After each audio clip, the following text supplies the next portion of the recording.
ವಾನರಾಧಿಪನಾದಂತಹ ಸುಗ್ರೀವನಿಗೆ ನೀನು ಹಿನ್ನೆಲೆಯಾಗಿ ನಿಲ್ಲಬೇಕು. ಉದ್ಯಾನಾನಿ ಚ ಶೂನ್ಯಾನಿ ಪರ್ವತಃ ಕಾನನಾನಿತೆ ಹತಪ್ಲವಕ ಶಾರ್ದೂಲೆ ನಿಷ್ಪ್ರಭಾವಾನರಾಕೃತಾ. ಹೀಗೆ ಹೇಳಿ ಯಾವಾಗ ಅವನು ಶರದ ಏಟಿನ ವೇದನೆ ಜಾಸ್ತಿಯಾಗಿ ಇನ್ನು ಪ್ರಾಣ ಉಳಿಯುವುದಿಲ್ಲ ಅನ್ನುವ ಸ್ಥಿತಿಗೆ ಬಂದಾಗ ಎಲ್ಲರನ್ನೂ ಒಂದು ಸರ್ತಿ ಕಣ್ಣರಳಿಸಿ ನೋಡಿ ರಾಮನನ್ನು ದೃಷ್ಟಿ ಇಟ್ಟು ಕೈ ಮುಗಿದು ಹಾಗೆ ಪ್ರಾಣವನ್ನು ತೊರೀತಾನೆ. ಆಗ ಇಡೀ ಆ ಸುತ್ತಲಿದ್ದ ವಾನರರೆಲ್ಲರೂ ಕೂಡ ಕಿಷ್ಕಿಂಧೆ ಇವತ್ತು ಶೂನ್ಯವನ್ನು ಅನುಭವಿಸ್ತಾ ಇದೆ. ಇಲ್ಲಿಯ ತನಕ ಕಿಷ್ಕಿಂಧೆಗೆ ಒಂದು ಬೆಳಕಿತ್ತು.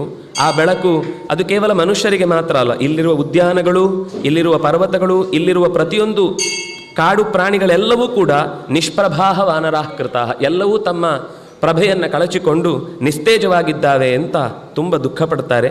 ಇಷ್ಟು ಆದ ಬಳಿಕ ಮುಂದೆ ಆತನ ಸಂಸ್ಕಾರ ಮಾಡಬೇಕು ಅಂತ ಸಿದ್ಧತೆಯನ್ನು ಮಾಡುವಾಗ ತಾರೆ ಒಂದಿಷ್ಟು ವಿಲಾಪವನ್ನು ಮಾಡುತ್ತಾಳೆ. ತುಂಬ ದುಃಖದಿಂದ ಕೆಲವು ವೇದನೆಗಳನ್ನು ಹೇಳಿಕೊಳ್ತಾಳೆ. ಅಂದರೆ ಅವಳಿಗೆ ಹಿಂದೆ ಇದ್ದ ನೆನಪುಗಳನ್ನೆಲ್ಲ ವಾಲಿ ಇದ್ದಾಗ ಹೇಗಿತ್ತು, ಇವಾಗ ಮುಂದಿನ ಪರಿಸ್ಥಿತಿ ಹೇಗಿದೆ ಅಂತ ಪ್ರತಿ ಒಂದು ಸಣ್ಣ ಸಣ್ಣ, ಅಂದರೆ ಇದು ಕೇವಲ ಒಂದು ವಿಲಾಪ ಅಂತಾಗದೆ ವಾಲಿಯ ಮತ್ತು ತಾರೆಯ ನಡುವಿನ ಸಂಬಂಧಗಳನ್ನು ಹೇಳುತ್ತೆ.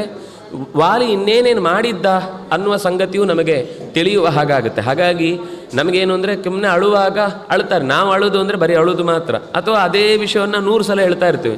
ಅವನಿದ್ದಾಗ ಚೆನ್ನಾಗಿತ್ತು, ಅವನಿದ್ದ ಹಾಗಾಗಿತ್ತು, ಇವನಿದ್ದಾಗ ಹೀಗಾಗಿತ್ತು ಅಂತ. ವಾಲ್ಮೀಕಿಗಳಿಗೆ ಅಷ್ಟೇ ತಿಳುವಳಿಕೆ ಕೊಡುವ ಉದ್ದೇಶ ಅಲ್ಲ, ಜೊತೆಗೆ ಅವರ ಚಿಂತನೆಯಲ್ಲೂ ಅಷ್ಟು ವಿಸ್ತಾರ. ಯಾಕೆಂದರೆ ಸಾಮಾನ್ಯವಾದ ಮನುಷ್ಯನ ಬದುಕಿನಲ್ಲಿ ಹೇಳ್ಕೊಳ್ಳಿಕ್ಕೇನು ವಿಶೇಷ ಇರುವುದಿಲ್ಲ.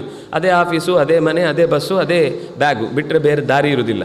ಆದರೆ ಇವರ ಬದುಕು ಹಾಗಿರುವುದಿಲ್ಲ. ಅದರಿಂದಾಗಿ ವೈಶಿಷ್ಟ್ಯಪೂರ್ಣವಾದದ್ದು ಅನ್ನುವ ಕಾರಣದಿಂದಾಗಿ ಅವಳ ವಿಲಾಪದಲ್ಲಿ ಒಂದಿಷ್ಟು ತಿಳ್ಕೊಳ್ಬೇಕಾದ ಅಂಶಗಳು